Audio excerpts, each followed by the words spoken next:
வணக்கம் நண்பர்களே, நான் உங்கள் குமுதா. உங்களை அன்புடன் வரவேற்கிறது சுட்டி வில்லேஜ் டிவி.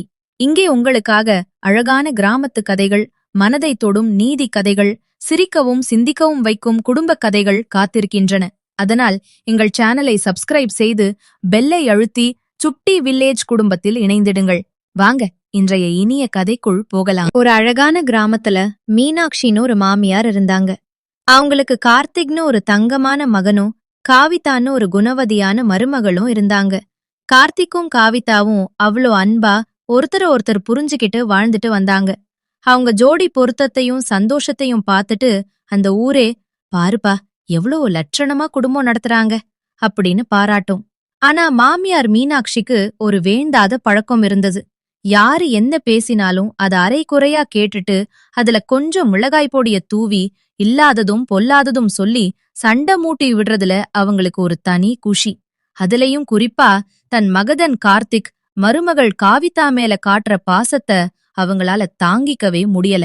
மனசுக்குள்ள ஒரு பொறாமை புகஞ்சுகிட்டே இருந்தது. அவளை எப்படி மாட்டி விடலாம்னு டைம் பார்த்துட்டே இருந்தாங்க. ஒரு நாள் மதிய நேரம் காவிதா வீட்டு வாசல்ல நின்னு பக்கத்து வீட்டு தோழிகிட்ட பேசிட்டு இருந்தா. அப்போ அவ, எங்க மாமியார் வெளிய பாக்கதான் கொஞ்சம் கோபக்காரர் மாதிரி தெரிவாங்க, ஆனா உள்ளுக்குள்ள அவங்க தங்கம்பா, ரொம்ப நல்ல மனசு அப்படின்னு பெருமையா சொன்னா. துரதிருஷ்டவசமா வீட்டுக்குள்ள இருந்த மீனாட்சி காதுல கோபக்காரர் அப்படிங்கிற வார்த்தை மட்டும்தான் விழுந்தது. அவ்வளோதான். அவங்க மனசுக்குள்ள ஒரு வில்லத்தனமான பிளான் ரெடி ஆயிடுச்சு. அன்னைக்கு சாயங்காலம் கார்த்திக் வேலை முடிஞ்சு டயர்டா வீட்டுக்கு வந்தா. உடனே மீனாட்சி மூஞ்சிய அழுது வடிற மாதிரி வச்சுக்கிட்டு அவன்கிட்ட போனாங்க. கார்த்தி, நீ இல்லாதப்ப உன் பொண்டாட்டி காவிதா என்னை பத்தி ஊர் முழுக்க தப்பு தப்பா பேசுறாடா. நான் ஏதோ கொடுமைக்கார கிழவியா? நான் இந்த வீட்ல இருக்கவே தகுதியற்றவளா? அவ தோழிகிட்ட சொல்லி சொல்லி அழுது சீன் போடுறா. எனக்கு இந்த வீட்ல என்னடா மரியாதை இருக்கு அப்படின்னு கண்ணீர் விட்டு பொய் சொன்னாங்க. அம்மாவ கண்ணு மூடிக்கிட்டு நம்புற கார்த்திக்கு கோபம் தலைக்கேறிருச்சு. காவிதா பக்கத்து நியாயத்தை கேட்க கூட அவன் தயாரா இல்ல. நேரா அவகிட்ட போய், என் அம்மாவ பத்தி பேச உனக்கு எவ்வளவு தைரியம் அப்படின்னு கத்தினா. காவிதா, ஐயோ நான் அம்மாவ தப்பா பேசலேங்க அப்படின்னு எவ்வளவோ அழுது விளக்கியும் கார்த்திக் நம்பவே இல்ல. அன்னைக்கு ஆரம்பிச்ச சண்டை அந்த வீட்டோட நிம்மதியையே காலி பண்ணிருச்சு. நாட்கள் போக போக புருஷன் பொண்டாட்டிக்குள்ள பேச்சுவார்த்தையே இல்லாம போச்சு. வீடே சுடுகாடு மாதிரி அமைதியா மாறிடுச்சு.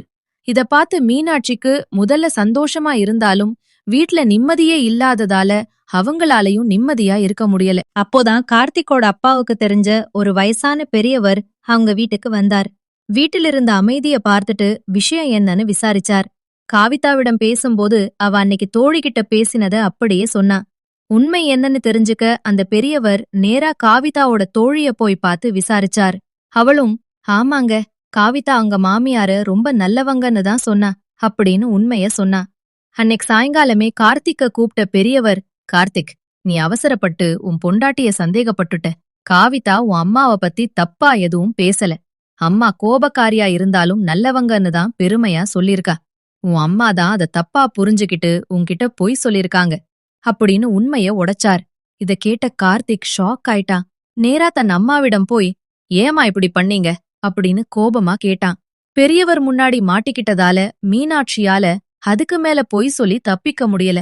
என்ன மன்னிச்சிரு கார்த்தி, பொறாமையில நான் தான் இப்படி தப்பு பண்ணிட்டேன். உங்கள பிரிக்க நினைச்சது என் தப்புதான் அப்படின்னு அழுதுகிட்டே ஒப்புக்கிட்டாங்க. உண்மை தெரிஞ்சதும் கார்த்திக் காவிதா கிட்ட மன்னிப்பு கேட்டான். காவிதாவும் ரொம்ப நல்லவளா இருந்ததுனால, வயசான காலத்துல தெரியாம பண்ணிட்டாங்க, விடுங்க அப்படின்னு மாமியார மன்னிச்சு ஏத்துக்கிட்டா. அன்னையில இருந்து மீனாட்சிக்கு ஒரு நல்ல பாடம் கிடைச்சது.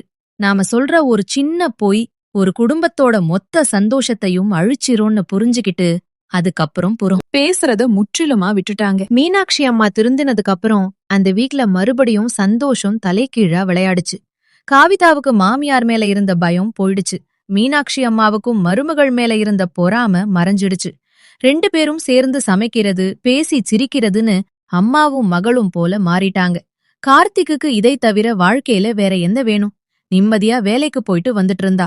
ஆனா இவங்க குடும்பம் இப்படி ஒன்னா சேர்ந்தது அந்த ஊர்ல சில பேருக்கு பிடிக்கல. குறிப்பா பக்கத்து தெருவுல இருக்கிற அலமேலுவுக்கு மீனாட்சி அம்மா திருந்தினது சுத்தமா பிடிக்கல. ஏன்னா முன்னாடி மீனாட்சி அம்மா வதந்திகளை பரப்பும் போது இவங்க 2 பேரும் சேர்ந்துதான் மத்தவங்க குடும்பத்தை பத்தி தப்பு தப்பா பேசுவாங்க. இப்போ மீனாட்சி அம்மா ஒதுங்கினதுனால அலமேலுவுக்கு பொழுது போகல. எப்படி இந்த மீனாட்சிய பழையபடி மாத்துறது, காவிதாவுக்கு எப்படி ஒரு செக் வைக்கிறது அப்படின்னு அலமேலு ஒரு பிளான் பண்ணுனாங்க. ஒரு நாள் கார்த்திக் டவுனுக்கு வேலை விஷயமாக போயிருந்தான். காவிதா வழக்கம் போல சமையல் வேலைகளை முடிச்சிட்டு மாமியாருக்கு பிடிச்ச முறுக்குகளை செஞ்சு வச்சிட்டு பக்கத்துல இருக்கிற கூட்டுறவு சங்கத்துக்கு ஏதோ அவசர வேலைன்னு போயிருந்தா. வீட்ல மீனாட்சி அம்மா மட்டும்தான் தனியா இருந்தாங்க. இதத்தான் சமயம்னு பார்த்த அலமேலு நைஸா அவங்க வீட்டுக்குள்ள நுழைஞ்சாங்க. மீனாட்சி அம்மா பக்கத்துல உட்கார்ந்து, என்ன மீனாட்சி, இப்போதெல்லாம் உன்னை வெளியவே பார்க்க முடியறதில்ல, மருமகள் உன்னை வீட்டுக்குள்ளேயே பூட்டி வச்சிருக்காளா அப்படின்னு பேச்ச ஆரம்பிச்சாங்க. மீனாட்சி அம்மா சிரிச்சுக்கிட்டே, ச்சே, அதெல்லாம் இல்ல அலமேலு, என் மருமகள் தங்கம், அவதான் என்ன வேலை செய்ய விடாம பாத்துக்கறா அப்படின்னு பெருமையா சொன்னாங்க. ஆனா அலமேலு விடுறதா இல்ல, உனக்கு வெள்ளந்தி குணம் மீனாட்சி, அதான் எதுவும் தெரியல. ஊருக்குள்ள என்ன பேசுறாங்க தெரியுமா, அந்த காவிதா அவ தோழிகிட்ட எங்க மாமியாரை என் கைக்குள்ள போட்டுக்கிட்டேன், நான் வைக்கிறதுதான் சட்டம், அவங்க வாய திறந்தா என் புருஷனை வச்சு மிரட்டுவேன் அப்படின்னு சொல்லி கெத்து காட்டுறாளாம். நீ என்னடான்னா அவளை பாராட்டிட்டு இருக்க அப்படின்னு பத்த வச்சாங்க. முன்னாடியா இருந்தா மீனாட்சி அம்மா உடனே கோபப்பட்டு சண்டைக்கு போயிருப்பாங்க. ஆனா போன தடவை பட்ட அடி அவங்க மனசுல பசுமையா இருந்தது. இருந்தாலும் அலமேலு சொன்ன விஷயம் அவங்க மனசுக்குள்ள ஒரு சின்ன சந்தேக பொறிய கிளப்பி விட்டுடுச்சு. ஒருவேளை காவிதா நிஜமாவே அப்படி பேசியிருப்பாளோ அப்படின்னு அவங்க மனசு தத்தளிச்சது. சாயங்காலம் காவிதா வீட்டுக்கு வந்தப்போ மீனாட்சி அம்மா அவ முகத்தை பார்க்காம அமைதியா இருந்தாங்க. காவிதா ஆசையா கொண்டு வந்து கொடுத்த காப்பிய கூட, எனக்கு வேண்டாம், அங்கே வை அப்படின்னு ஒரு மாதிரியா பேசினாங்க. காவிதாவுக்கு உடனே ஏதோ தப்பா நடக்குதுன்னு புரிஞ்சிடுச்சு. மாமியாரோட முக மாற்றத்துக்கு என்ன காரணம்னு யோசிச்சா. அப்போதான் வாசல்ல அலமேலு வந்துட்டு போன கால் தடம் அவ கண்ணுல பட்டது. ஏன்னா அலமேலுவோட கொலுசு சத்தம் ஊருக்கே தெரியுமே. காவிதா அவசரப்பட்டு கோவப்படல. நேராக மீனாட்சி அம்மா பக்கத்துல போய் உட்கார்ந்தா. அவங்க கைய புடிச்சுக்கிட்டு, அம்மா, மதியம் அலமேலு அத்தை வந்தாங்களா, அவங்க உங்ககிட்ட என்ன சொன்னாங்கன்னு எனக்கு தெரியாது, ஆனா ஒண்ணு மட்டும் நிச்சயம் அம்மா, இந்த வீட்ல நீங்க தான் பெரியவங்க, உங்க வழிகாட்டுதல்ல தான் நானும் உங்க மகனும் வாழணும்னு நினைக்கிறேன். நான் வெளியே யார்கிட்டயும் உங்களை தப்பா பேசல, பேசவும் மாட்டேன். உங்களுக்கு என் மேல ஏதாவது சந்தேகம் இருந்தா நேரா என்கிட்டயே கேட்டுடுங்க அம்மா. மத்தவங்க பேச்ச கேட்டு நாம மறுபடியும் பிரிஞ்சுடக்கூடாது அப்படின்னு ரொம்ப பக்குவமா அன்பா சொன்னா. மருமகளோட அந்த பக்குவமான பேச்ச கேட்டதும் மீனாட்சி அம்மாவோட கண்ணுல தண்ணி வந்துடுச்சு.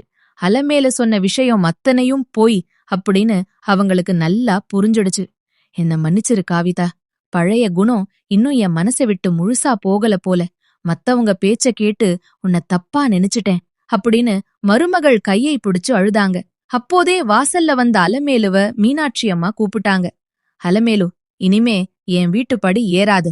என் மருமகளை பத்தி தப்பா பேசினா நானே உன்னை ஊர் பஞ்சாயத்துல நிக்க வச்சுடுவேன். நாங்க ஒற்றுமையா இருக்கோம், நீ உன் வேலைய பாத்துட்டு போ அப்படின்னு மாசா ஒரு சத்தம் போட்டாங்க. அலமேலு மூஞ்சி சுணங்கி போய் அங்கிருந்து ஓடியே போயிட்டாங்க. வேலை முடிஞ்சு வீட்டுக்கு வந்த கார்த்திக் அம்மாவும் மனைவியும் சிரிச்சு பேசிட்டு இருக்கறத பாத்துட்டு, என்னப்பா, இன்னைக்கு வீட்ல ஏதோ ஸ்பெஷல் போல அப்படின்னு கேட்டான். மீனாட்சி அம்மா சிரிச்சுக்கிட்டே, ஆமாடா, இன்னைக்கு நம்ம வீட்டு மருமக இந்த மாமியாருக்கு வதந்திகளை எப்படி சமாளிக்கணும்னு ஒரு நல்ல பாடம் சொல்லி கொடுத்தா அப்படின்னு பெருமையா சொன்னாங்க. அன்னையில இருந்து அந்த குடும்பத்தோட ஒற்றுமைய உடைக்க ஊர்ல யாராலையும் முடியல. இந்த கதை உங்களுக்கு பிடித்திருந்தால் ஒரு லைக் பண்ணுங்க, உங்கள் நண்பர்களுக்கும் குடும்பத்தினருக்கும் ஷேர் பண்ணுங்க. மேலும் இதுபோன்ற அழகான கிராமத்து கதைகள், நீதி கதைகள் மற்றும் குடும்ப அனிமேஷன் கதைகள் பார்க்க எங்கள் சுட்டி வில்லேஜ் டிவி சேனலை சப்ஸ்கிரைப் செய்ய மறக்காதீங்க. நான் உங்கள் குமுதா. மீண்டும் ஒரு அழகான கதையுடன் உங்களை சந்திக்கிறேன். அதுவரை சந்தோஷமாக இருங்கள்.